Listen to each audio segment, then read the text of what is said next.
Pemirsa, kita masih membahas kepuasan publik di sektor transportasi Kementerian Perhubungan di era Presiden Joko Widodo dan juga Wapres Ma'ruf Amin. Kita lanjutkan perbincangan kita dengan Mas Kennedy Muslim, peneliti utama Indikator, dan ada Mbak Adita Irawati, juru bicara dari Kemenhub. Mas Kennedy, pertanyaan gantung tadi saya ini, dengan adanya perkembangan transportasi yang tentu sudah dibuat oleh Kemenhub juga ya, apakah ada pemerataan pembangunan kah bagi wilayah-wilayah tertentu?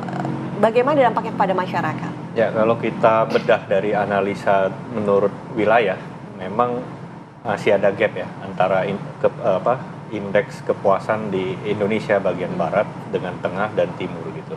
Dan kalau kita bedah lagi di wilayah mana, itu kalau kita lihat di Indonesia barat relatif sudah sangat puas dan juga tinggi gitu kepuasannya terhadap kinerja sektor transportasi dan juga pengadaan infrastruktur transportasi.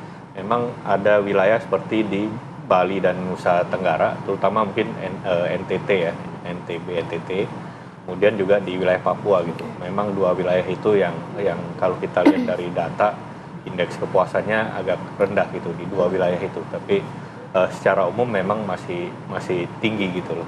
Menurut saya awareness orang dan juga tingkat kepuasan warga di wilayah Indonesia Barat, di Sumatera, di Jawa terutama itu di Sulawesi bahkan di Kalimantan itu sudah cukup tinggi gitu dan walaupun masih cukup tinggi tentu kita ingin semuanya bisa sama ya begitu ya. Ada nggak sih mungkin yang akan dilakukan oleh Kementerian Perhubungan untuk memberikan daerah-daerah lain seperti daerah timur begitu agar bisa sama seperti wilayah-wilayah seperti di barat begitu, Mbak Adita? Ya, tentu kami juga berharap ini bisa melakukan pemerataan pembangunan infrastruktur transportasi ya. Meskipun kalau dilihat dari tahun ke tahun selama 10 tahun terakhir ini selalu ada peningkatan. Tetapi karena memang daerah seperti Papua gitu ya, itu sangat luas, NTT ini daerahnya juga kepulauan, ini mungkin ada daerah-daerah yang belum maksimal ya dalam kita melakukan pembangunan karena luasnya wilayah geografis itu. Dan juga tadi yang saya sudah sebut pasca pandemik adanya keterbatasan armada. Jadi mungkin yang dirasakan khususnya saudara-saudara kita yang di Papua yang biasanya ada penerbangan-penerbangan yang banyak pilihan, sekarang ini mungkin terbatas sekali pilihannya karena armadanya juga berkurang.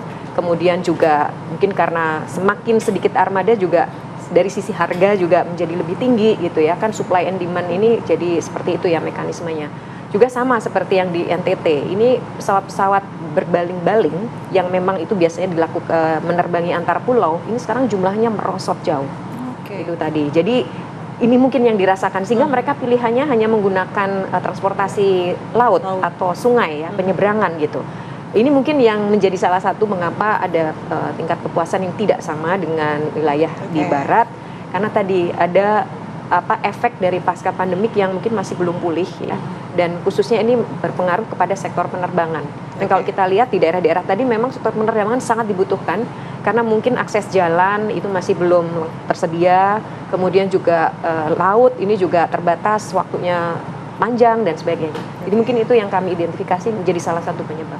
Mbak Adita, mungkin masih ada tidak target dari Presiden Joko Widodo yang hingga saat ini di akhir periode belum terlaksana atau ini malah semua targetnya sudah tercapai? Ya, kalau kita bicara program atau pembangunan semua sudah terlaksana. Tetapi bahwa masih ada yang belum selesai, ya pasti ada gitu ya. Ya kita tentu berharap nanti di pemerintahan yang baru ini bisa dilanjutkan. Ya karena kebutuhan masyarakat memang ada gitu.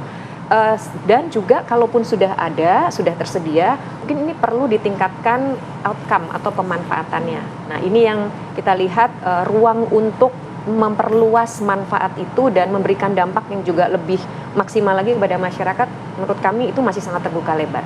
Jadi itu tadi, mungkin pembangunannya sudah selesai, tetapi pemanfaatannya masih bisa ditingkatkan, atau masih ada yang belum selesai, harus dilanjutkan untuk bisa selesai menjadi pembangunan yang sudah siap untuk dimanfaatkan. Beruntung pemerintahan berikutnya adalah keberlanjutan begitu ya Mbak Adita. Ya. Saya mau ke Mas Kennedy. Mas Kennedy, mungkin ada nggak sih catatan-catatan begitu yang sudah dihimpun oleh Indikator? Apa sebetulnya yang menjadi keinginan dari konsumen atau masyarakat untuk infrastruktur transportasi ke depannya? Apakah harganya mungkin bisa semakin murahkan atau apa sebetulnya? Ya, memang kita harus akuin ya, maksudnya kita harus mengapresiasi pemerintahan Jokowi selama 10 tahun terakhir memang infrastruktur itu menjadi ujung tombak ya, maksudnya ujung tombak dari programnya Presiden Jokowi selama 10 tahun terakhir, dan tidak bisa dipungkiri sektor transportasi itu menjadi salah satu program unggulan gitu. Baik itu dari pembangunan infrastruktur baru seperti bandara baru dan juga pelabuhan. Kita harapkan memang ke depannya Kementerian Perhubungan dan fondasi yang sudah dibangun oleh Kementerian yang Bu Adita dan juga Pak BKS sebagai Menteri itu bisa dilanjutkan oleh siapapun nanti yang akan menjadi Menteri selanjutnya gitu.